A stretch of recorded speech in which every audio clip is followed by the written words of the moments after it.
This is Global Humanist Shop Talk. I'm Emil Clark. The population then starts to run massively. Now we're talking hundreds of thousands of people. Population was 8.3 million. We end up with 4 million running in days. This is not over 6 years.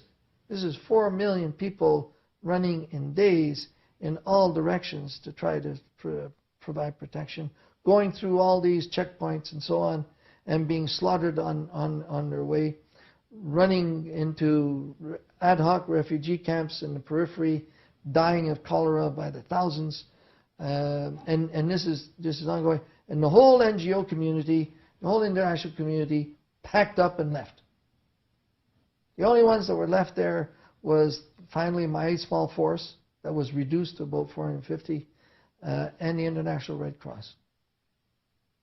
Everybody else had gone. Within 2 days of the start of it, there was no more radio, TV, telephone, or water. And so the country was literally isolated. I was 8 years old when the Rwandan genocide took place between April 7 and July 15 in 1994. In over 100 days, somewhere between 500 and 662,000 people from the minority ethnic group known as the Tutsi were slaughtered by Hutu militias, including everyday Hutu taking up arms against their neighbors. Also killed were more moderate Hutu citizens and members of the Twa minority. Somewhere between 250,000 to 500,000 women and girls were also raped during the genocide, which speaks to the absolute frenzy, the delirium that had overtaken this nation after months of rising hate rhetoric on the radios and in other public propaganda. The Rwandan genocide was also talked about extensively in Canada, in part because Canada had a rare hero in this event, Roméo Dallaire, commander of a UN peacekeeping force in the region during that period. Most of the world did nothing while the slaughter was underway, and even Dallaire was limited in what he could do to stop the genocide in process. Most of his local UN staff were murdered in the early days of the attacks, leaving Dallaire more or less trapped in a bystander role, with limited resources to do more. But he did what he could by offering protection for Tutsi and moderate Hutu at his outfit's headquarters in Amahoro Stadium, along with a few other UN sites. Dallaire still faced criticism, especially by Belgium in the coming years, for not having done more to intervene when members of their local units were tortured and murdered, sometimes right in front of him. An extremely tall order when he was already walking a delicate tightrope with the Rwandan attacking force himself. I was fortunate to get to see Dallaire speak in person once, and I think anyone who's seen him speak about these events will remember especially the way he shakes when he talks about what transpired, even and especially when talking about the very tense moments when he actively refused entry of the murdering Hutu forces into the stadium. His hands and his arms still have a distinct tremble from the horrors of that day, that whole era. I don't doubt that there is nothing the Belgian Senate or any other critics from the era could do or say or judge him on that would ever drown out his own relentless questioning of whether there was indeed more he could have done to stop the slaughter of human life he saw all around him for those few months. It's a question that haunts many of us, even if not in active combat scenarios, even not personally, vividly put to the test of holding the line when a roving band of murderers comes knocking on our doors, where we've tried to give other human beings shelter. What would we do? How would we help? Could we be so brave? The story of Dallaire served to keep alive the Canadian cultural myth of being the world's peacekeepers, ever since Lester B. Pearson won a Nobel Peace Prize for helping to found the UN peacekeepers amid the Suez Canal crisis in 1956. Because Canada was so fixated on its own role in the Rwandan proceedings, though, it would be many years later when I finally learned more about the complex backdrop leading up to this genocide. One part was certainly clear from early on. The Hutu and Tutsi populations had been significantly divided in the first place by British colonialism, a powerful force in seeding the idea that one group was more important, more ethnically superior than the other. But another difficult part of the equation came from the civil war that preceded the Rwandan genocide. For 3 years, from 1990 to 1993, the Rwandan Patriotic Front was engaged in a fight in northern Rwanda from their base in neighboring Uganda against the Rwandan government.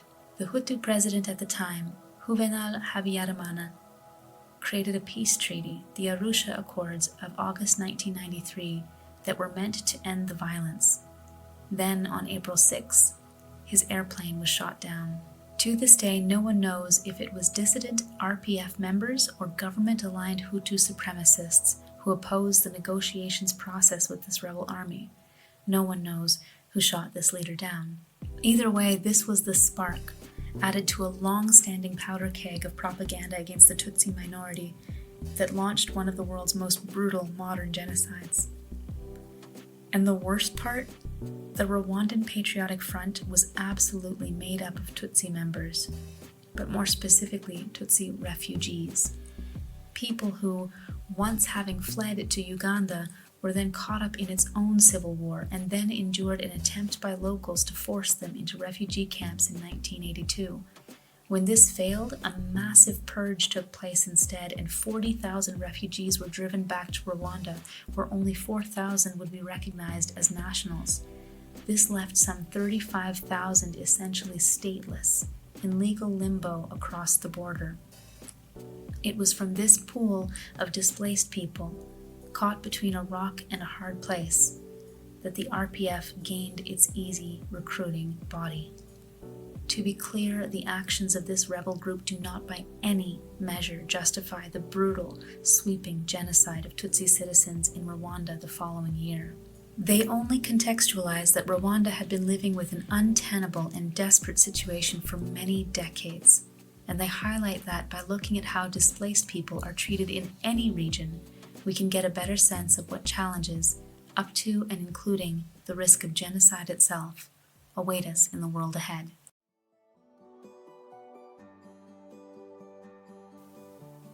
After all, it's that mental flip, that moment when we better understand how agency can be enhanced or lessened by our policies and cultures, which this humanist podcast always sets out to explore, one everyday object or concept at a time.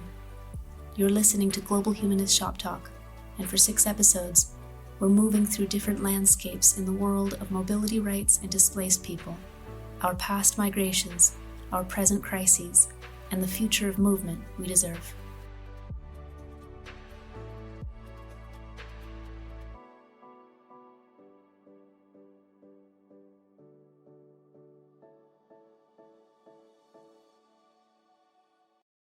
Shifting our attention over to Africa, and Sudan is witnessing a renewal of bloodshed following a major flare-up of violence earlier this year. We have the latest information coming in.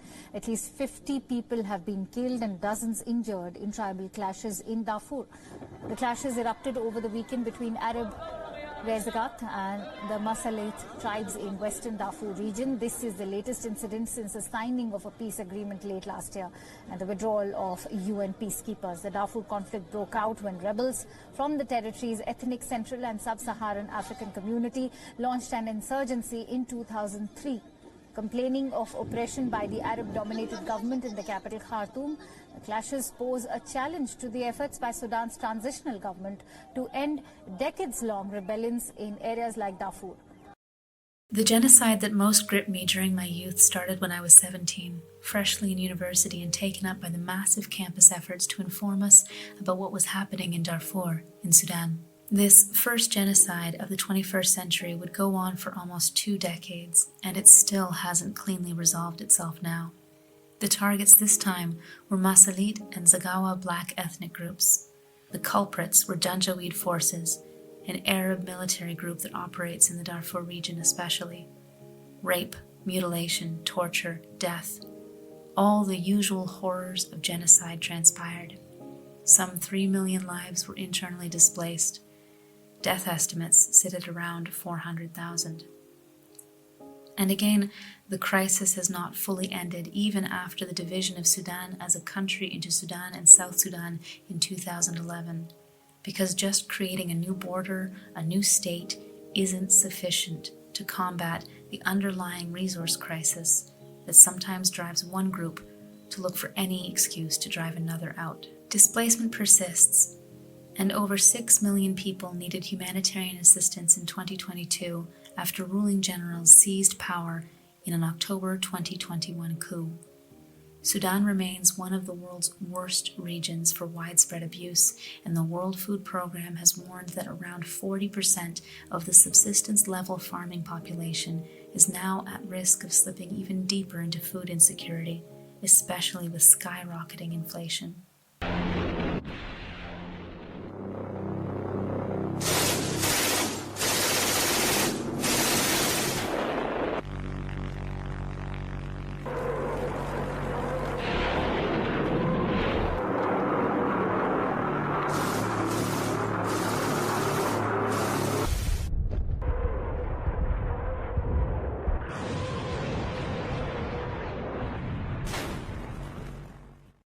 Neighboring Ethiopia, just to the east of Sudan and South Sudan, is also still precariously coming out of its own civil war.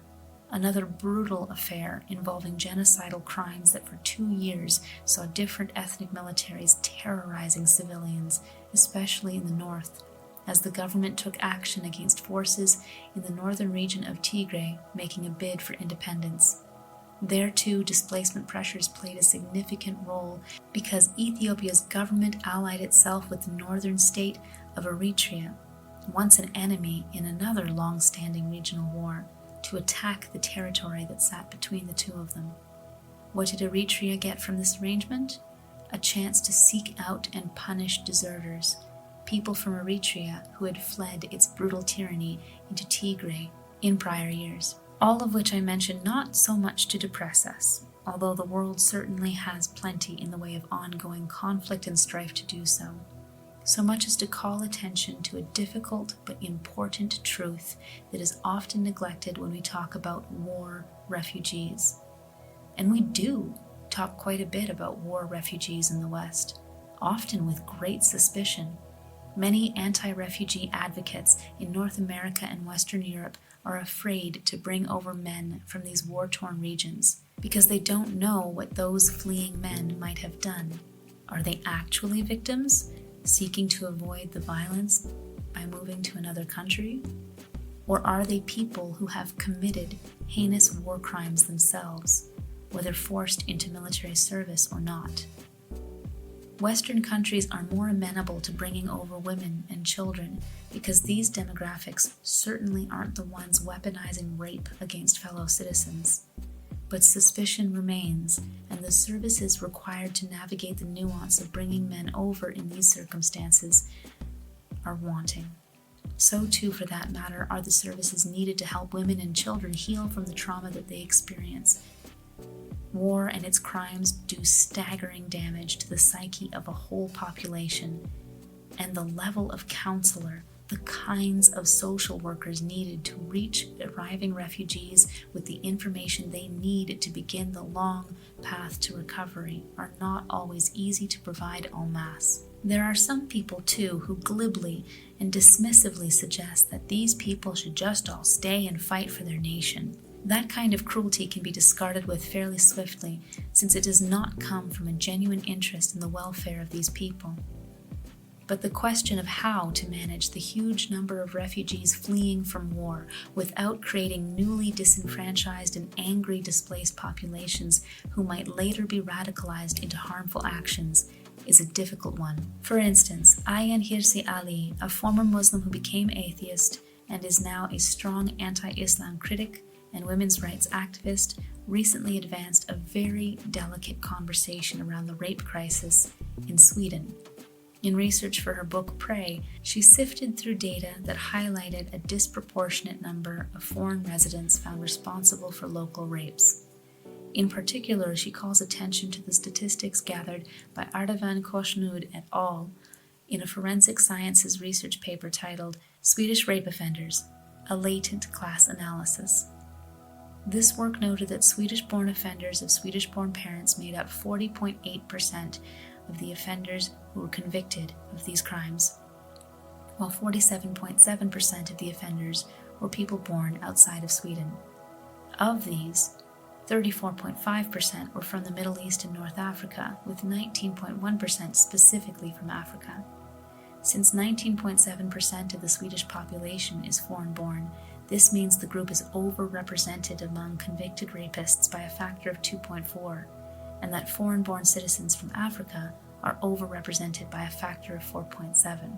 Are these numbers surprising when a population is displaced from one very difficult cultural context for traumatic reasons into a country that doesn't necessarily have the resources of full integration and trauma work all at once? No, not at all. But they also raise complex questions far more difficult than the ones we Canadians were given to wrestle over when faced with the powerful example set by Romeo Dallaire. Because in the middle of an active crisis, if you are an active presence in that country, in some ways it can be far easier to measure the strength of your convictions. Dallaire put himself in harm's way to save lives that were under immediate threat in the stadium behind him. And it still wasn't easy. He and his surviving staff still had to make choices about when and where to intervene in order not to lose control entirely of the situation. And people in positions like that, for many years thereafter, still live with the consequences. But what about the much messier, much more nebulous choices we have to make as whole cultures? Choices that don't just put our lives on the line, but also the bodies and the well-being of other people in our communities. This is where we, as a set of more comfortable countries in the West, are not well prepared to make the choices for investment in protecting, saving, and resettling lives that we need to be. Because on the one hand, it is very clear from recent histories of human civilization that there is little more precarious and damaging than leaving people in limbo, caught between borders and identities and any hope of a more stable life ahead. When a war is waging that forces men into military roles where they will commit war crimes or be killed on the spot, something needs to be done to stop the cycle of violence before it deepens. When a war is waging that traps women and children between one group of mutilators and rapists and another, something needs to be done to return safety and dignity to their lives. But what? The problem with anxieties about war refugees and about the psychological state of such fleeing citizens brought over to Western shores is that it entirely distracts from the wide range of preventative measures we could and should have been better investing in all along the way. So yes, as a set of cultures, we are going to keep grappling with how to safely bring over people fleeing violence, as we absolutely should, even when it is hard, and even when it means that we will need to rethink resource allocation and citizen training to help shoulder the load of hardship that comes next. But there would be far less for us to be anxious about if we were also better trained up in the first place to recognize the many different prevention measures that would have been far less costly and far less traumatizing to invest in globally instead. Displacement is here and it is rising, but that doesn't mean we give up on the global development efforts that stand the best chance of cutting off pathways to civil war and all-out genocide before the next one comes to pass.